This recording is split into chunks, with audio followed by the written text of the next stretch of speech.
Hi there, thank you so much for stopping by Disney Fan in Japan. If you hear a sort of light buzzing noise, that's my AC. Now I'm fairly new to this Disney YouTube community, and so I thought maybe I should do something in order to share a little bit about myself. And a couple of weeks back, I stumbled upon this tag video by Beth from the channel Beth Lung.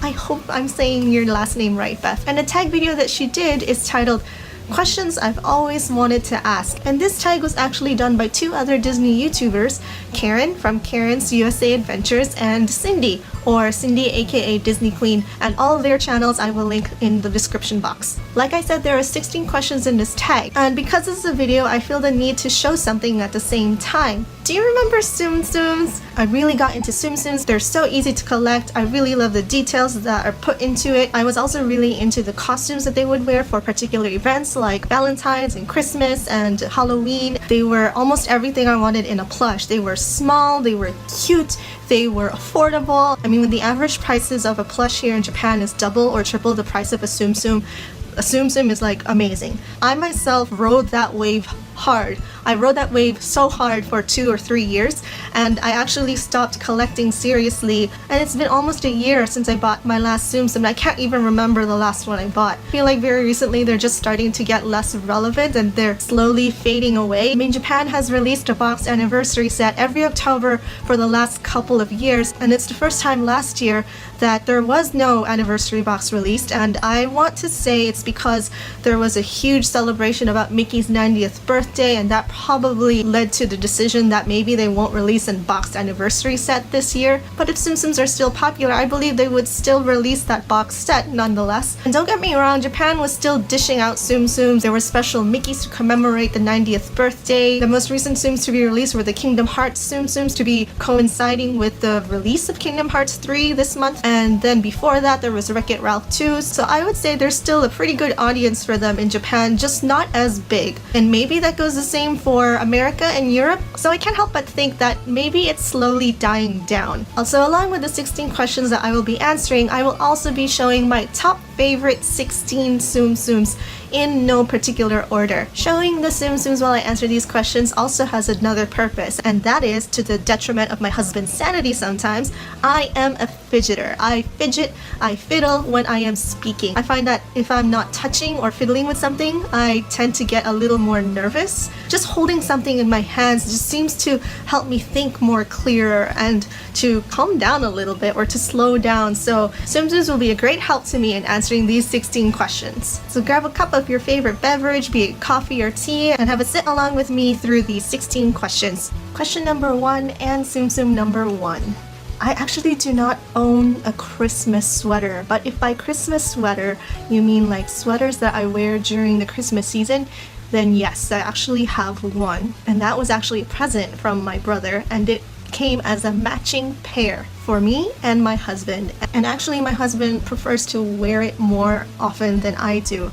Basically, we only wear it once a year. And while it looks to be the same sweater, it actually has very small differences to make it more distinguishable. For example, my husband's sweaters, or the guy's sweater, has those elbow patches, and I believe he has deeper pockets. And they were Roots sweaters. Roots is a company brand from Canada. Number 2. I am really fortunate and privileged to call Tokyo Disney Resort my home park. While I do not by any means live close to the parks, I make efforts to go out there a couple of times in the year. In the past year, our family has been making efforts to save money because we are currently in a lot of transitions in our lives. So sad to say, but Tokyo Disney trips haven't been as frequent as they used to be. And where am I going with this? To answer question number 2, my favorite Disney Christmas gift is the times my husband and I would go to Tokyo Disney to celebrate Christmas there. I mentioned this in my holiday haul video as well when I explained about how Japan does Christmas. Christmas is just not a thing here. It is not celebrated. Houses are not decked out in lights. There is no photo shoot with Santa at the mall. There are hardly any Christmas events happening. You look outside and you walk up and down the streets. It doesn't feel like Christmas. It doesn't look like Christmas. So what do when you want to get wrapped up in the lights and the festivities and in the cheer and in the spirit? Tokyo Disney Resort at Christmas time has it all. Whenever I go there during the Christmas season, it feels like home. It really does. It's probably one of the best ways to chase away those winter blues. I feel like I accidentally answered question number 3. Because I live in Japan and because Tokyo Disney Resort is my home park, I can't help but be biased and say my favorite resort during the Christmas season is Tokyo Disney Resort. In particular, Tokyo Disneyland. Nothing beats the Christmas castle projection show. Nothing. In 2017, they had a Christmas castle projection show called Gifts of Christmas. It covers almost everything great about Disney and Christmas. It had old Disney and it had classic Disney and new Disney. When the show was over, I just had to sit there for a while and just gather myself. And even though they didn't have that show last year because they had a new Christmas show, I still listened to that show's soundtrack in the months of November and December. So have a look, check it out. I'm sure you'll agree with me. I also find the decorations at Tokyo Disneyland to be a lot more extravagant compared to the ones at Tokyo Disney Sea. 2 reasons. One, because in Tokyo Disney Sea there's a huge bay area. You can't really put anything on top of there because there's water. And so when you have less land space, you unfortunately don't have as much area to put up decorations. But I find the Tokyo Disney Sea's Christmas trees to be better than the ones that you find at Tokyo Disneyland. Like going back to the decorations at Tokyo Disneyland, Christmas scenes of the Disney characters, especially featuring the Fab Five or Sensational Six, those are like the stars of the Tokyo Disney Resort. You can go really up close to see these decorations. The details and the backdrops, I don't know how they do it. It blows me away. Number 4. Favorite ride is kind of hard to pin down because it largely depends on the mood that I'm feeling. I go to rides to experience different things. It's really hard to pick one favorite. If I want a thrill ride, I would go to the Tower of Terror or the Journey to the Center of the Earth. If I just wanted to sit back and relax and go through a slow ride, I would go to Disneyland's Pooh's Honey Hunt or Disney Sea's Sinbad's Voyage. But the question says to choose a favorite. So I will choose one from each park. In Tokyo Disney Sea, that goes to Journey to the Center of the Earth, and in Tokyo Disneyland, which is really hard because there are more rides that I like in land than sea, but I have to go with the Haunted Mansion. The Haunted Mansion is great in any season, all year round, especially when it turns to Nightmare Before Christmas. No matter how many times I go through that ride, I am in awe. Journey to the Center of the Earth is a short ride with a drop. It's kind of like Splash Mountain where it goes slow in the beginning and then the drop is at the end. So it covers both of the things that I like in a ride. It's a dark ride. You basically go underground. It's very scenic and beautiful because you see a lot of the crystals in the dark, and along the middle it slowly speeds up and then you can feel your heart racing because you know the drop is coming. But in Splash Mountain there's a really steep climb. You have like a lot of time to prepare, but in Journey there's almost like no time to prepare because it just goes shoo. So it covers both of the things that I like in rides. It covers the slow scenic aspect part and it has the make your heart race part. Number 5. If I show Mickey, I have to show Minnie too. For a restaurant to be my favorite, it has to be a buffet with good quality food, of course. Almost every time that we've been to the Tokyo Disney parks, we usually make reservations at the buffet restaurants there. In Tokyo Disneyland, it's called the Crystal Palace, and in Tokyo Disney Sea, it's called the SS Columbia. The food quality in both areas is almost the same. If you go to either one of them, you're pretty much getting the same experience. But I find the Crystal Palace is just more beautiful than the rustic SS Columbia. The Crystal Palace has Victorian architecture. It has a glass exterior, hence the crystal in Crystal Palace. There are potted plants hanging from the ceiling. There are brass chandeliers. The inside is gorgeous. It's like a hotel lobby. Basically, anytime I sit and eat there, I feel like a princess. SS Columbia in Disney Sea, I find, has better food, as in tastier food. The food quality is the same in both parks, but for some reason, I feel like anytime I go to both of them, I find myself thinking that the food in the SS Columbia was more tasty than the one in the Crystal Palace. And my husband prefers the SS Columbia because of that reason. But he doesn't mind going to the Crystal Palace either. And all you can eat is still a good thing in the end. Number 6. I will answer this question in 2 different contexts, one being everyday life and the other being at the parks. For everyday life, I prefer a purse or a handbag. I actually try to make an effort to not have to carry stuff whenever I go somewhere. I find just having to haul things is quite tiring and it takes a lot out of you, so I usually just have a small purse or a handbag. And at the parks, I've had experience with both a backpack and a shoulder bag, and I will say that I much rather use a shoulder bag compared to a backpack because it frees up the back. Especially during the summer, you don't want your bag to stick to your back when the heat is like going through your clothes and you can just feel it all over your skin. I don't really like the feeling of having something pressed up against my body for the majority of the day, if that makes any sense. Number 7. I'm actually not a fireworks person. I don't stay to watch the fireworks. I don't think I can give an honest answer for this. For me, whenever the fireworks start playing, it's a cue to like, parks are closing, so it's time to get that last minute shopping done, which is essentially what I do. Number 8. This is also a difficult question. It's a toss-up between Halloween and Christmas, basically. I feel like Halloween is great for the fun. And for me, Christmas time at the parks is more about the spirit of the season because of what I just explained earlier. But I also can't remember how to answer this question because season could also mean season as in the 4 seasons, like winter, spring, summer, or fall. Or does it mean event? I'll answer both just in case. Favorite season to go is fall because it's one of the rare times that we have comfortable weather in Japan. Japan has weather of all kinds. There's rainy season, there's humid season, there's dry season. It has a lot of ups and downs, and really the most comfortable season to go to the parks, I find it's always during the fall. As for season in terms of event, I'll have to go with Christmas. 9. Trainers, shoes or sandals? I had to take a moment to figure out what trainers means, and I just remembered that Karen is from the UK, so this is the British term for running shoes, I believe. So essentially it's asking running shoes or sandals. Can I say neither?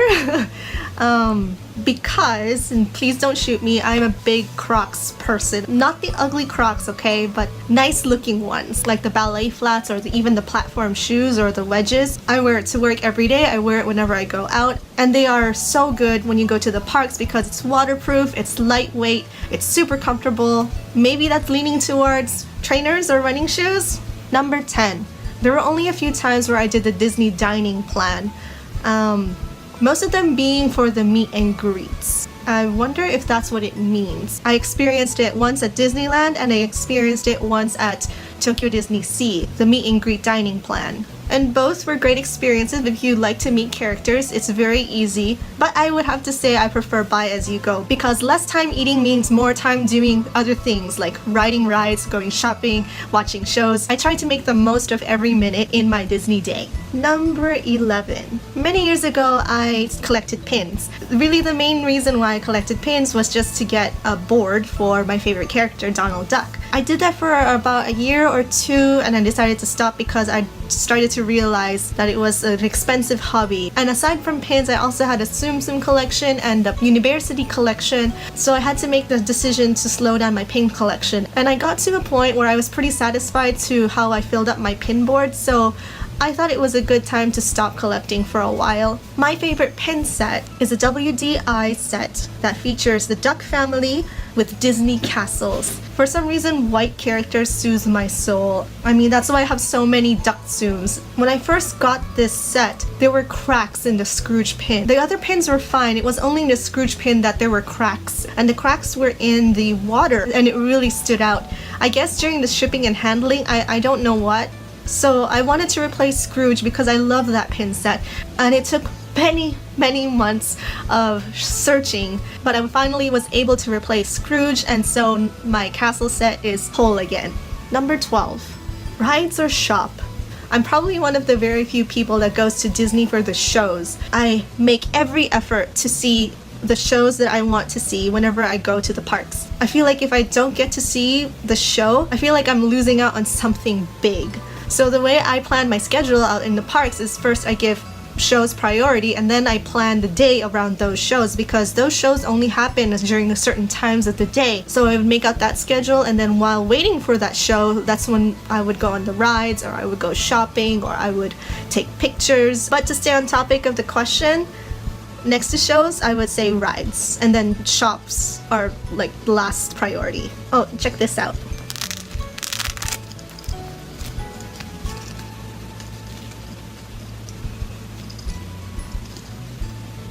I love this Halloween suit. So awesome. Number 13. I don't know what Disney Springs is, so I can't really answer this question. Sorry. Number 14.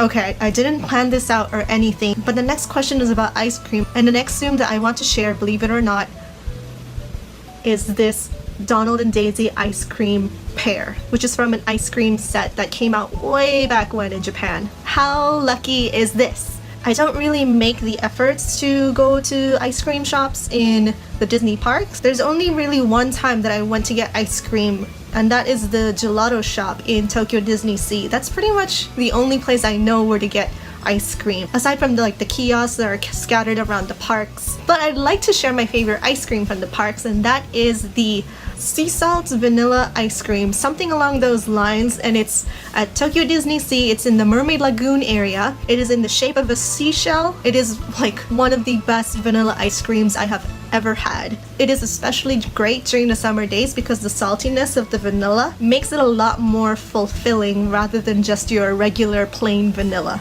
Whenever I'm in the Mermaid Lagoon area, even in the wintertime, I try to go for that ice cream. Number 15, favorite park photo.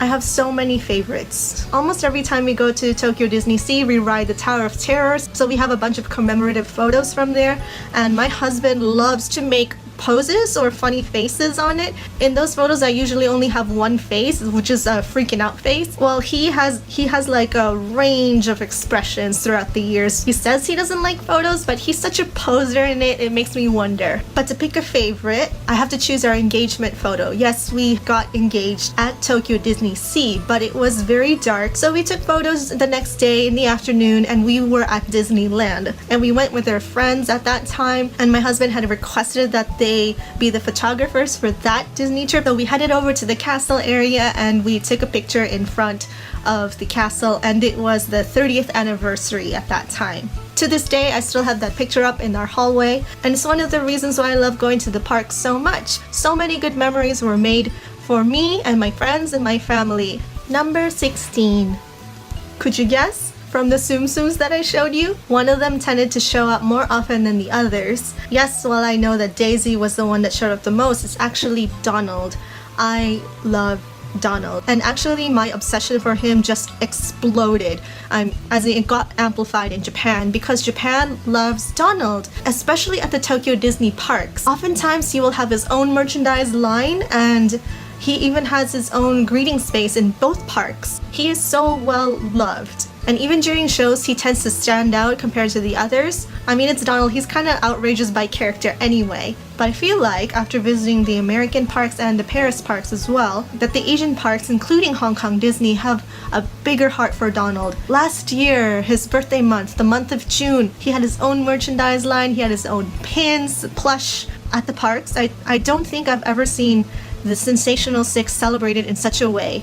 Like I said, there's a lot of love for the duck. And apparently next year they are coming out with a special program. They are starting a new attraction specifically for Donald. Not a lot of details are out about that yet, but I'm pretty excited to hear what's going to be happening then. That was only 16 questions, but that took a lot longer. I had to think really deeply about some of these questions in a way that I never had thought about before. So this was a fun challenge to do. Thank you so much for sitting with me and following me through to the very end. And because it's a tag, I would like to tag 3 other people. So I'm tagging Saria from Dream It DIY. I tag Christina from Playdates and Travels. I would also like to extend this tag to you. I'd love to get to know the Disney community more, so please feel free to do it and let me know when you have done it. Thank you again, Karen and Cyndi, for making this tag and these questions. Of all the people I just mentioned, I will provide links to their channels in the description box. Thanks again for spending time with me. I hope you enjoyed this video. May you have happy days and warm hearts.